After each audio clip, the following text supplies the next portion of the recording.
Sean Fruin here with another Leanrevit. This one is an Excel Revit love story. We'll work at how we can make processes that make Excel and Revit work together rather than working against each other. So why are we going to do this? Well, the first thing that we kind of need to accomplish and what we want to get out of this is a process map. Lean calls it value stream mapping. This is where we're going to create a clear picture of kind of our information flow and really what our goals and what we're trying to accomplish is. We're also going to eliminate non-value added tasks. Some of these include spontaneous work, re-entering of information multiple times. This could be in Excel and then Revit. Poor design of forms, when you might have 7 Excel spreadsheets for one job, which also just leads to a really confusing process. So how are we going to pull this off? We're going to take a systematic approach, which pretty much just means being organized with all of our parameters in Revit, make sure they match up with Excel so Dynamo can read them, and then take advantage of each piece of software and what it's good at. So Revit and Excel are both really good databases, but while Revit is more for the graphical kind of side of things, Excel is a lot better at just powerhousing a lot of data. It's a lot easier to write if functions and stuff like that, at least for me. So Dynamo is like our dark energy, if you will. It's kind of the glue that holds everything together. It's in the background, you don't really see it, but it's the tool that's allowing us to flow all this information systematically between each other. I mentioned other applications. This would be like Trace 700, for example, that if you can get into Excel, then you can also push it into Dynamo after that. So it opens a lot of doors.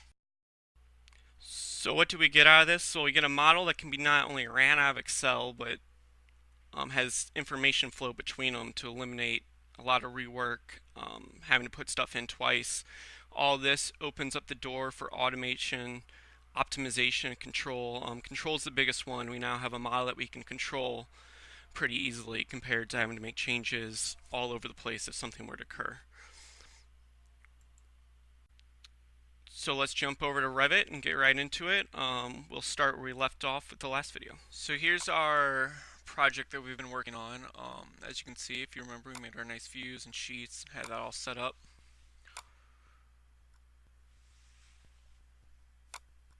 So as you can see, we have some data in here, some architectural parameters, some of the geometry stuff.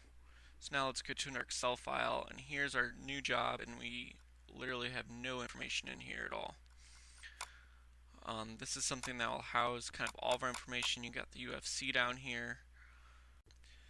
So the UFC is nice. It kind of governs the military jobs I've had the chance to work on, and we're gonna let this drive our model. So as you can see, you have these room codes that we're going to VLOOKUP into Excel to do some calcs to get our exhaust air. We're also going to have these notes help us fill in some things like where we need stats. One's about humidistat, another one's about pressurization, stuff like that. So we're going to use these notes to help us put stuff into the model. Here's the ASHRAE stuff too, so we have also VLOOKUPs on this one to do ASHRAE calcs, some other tables down here that we VLOOKUP in. Alright, so let's just run through this real quick. This is where all the data is going to pull in. As you can see, it's just a whole bunch of if statements getting us through this whole thing. There are a couple spots where I have to input data. Pretty much most of this will populate itself. So let's save that. Get into our friend Dynamo.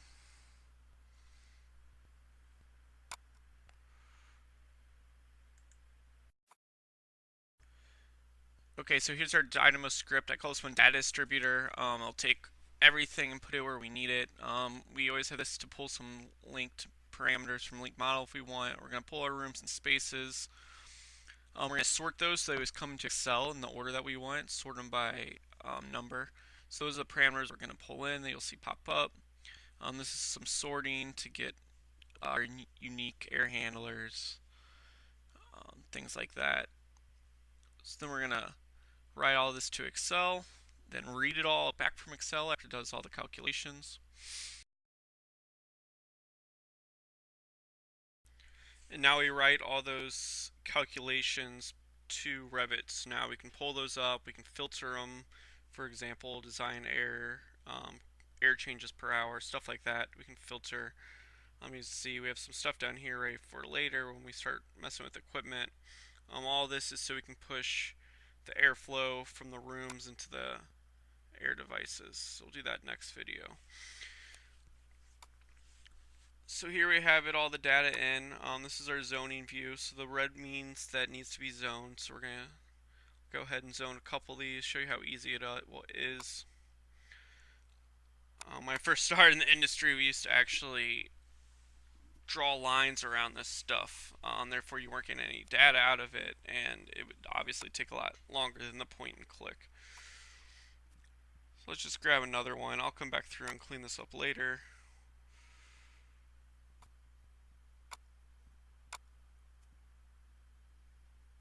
Let's apply one of these tags on here. So all that data that we pushed into Revit is now in these tags. We can change them. As you can see, there's a whole bunch of options here to get all the different engineering data that we would possibly want. So this one has all of our airflows, kind of the area, geometry stuff, people. UFC code on there. It's just some of my things to let you do engineering. So let's go to our engineering data map page. This one, the rooms that are exhaust are in green, the rooms that are positive are in red, and rooms that are negative are in blue. So all that's already populated for us. We don't have to do anything to do it. So it leads to a good graphical representation of what's going on in the building. You can easily, balance your building this way. Put those tags wherever. You can also put filters in all these rooms with all this data, so you can make it look however you want based on the parameters. So here I'm quickly finding a room from our Excel data. So if you ever had an issue in a room, you can quickly find it. I hate trying to find rooms in big, large buildings. So here you just pull in your UFs or your ASHRAE stuff. As you see, only the white are the inputs really needed. So you get a lot of information in Revit with very few inputs. As you can see, if there's transfer, this stuff starts to show up to let you know that you need to put input. These ones right here would be on what room that air is going into. And right here we even got equipment that will be needed in the room coming up. And this is based on all those UFC codes. So suns go on, some more of these should be showing up. There they go. And back in here. So we'll fill in those things. So let me clean this up, zone the building, get all those inputs in, and then we'll start having fun. So I say that because this is definitely the hardest part of the whole process. Getting all this organized, getting the parameters in Revit, making sure it matches everywhere can be pretty tedious and daunting, but I hope you see that it's well worth it. We're able to get a lot of information with very little time into Revit, use that information for graphicing purposes, and now we'll start placing equipment, which I'm really excited about. I hope you guys are too, and see you next time. Thanks.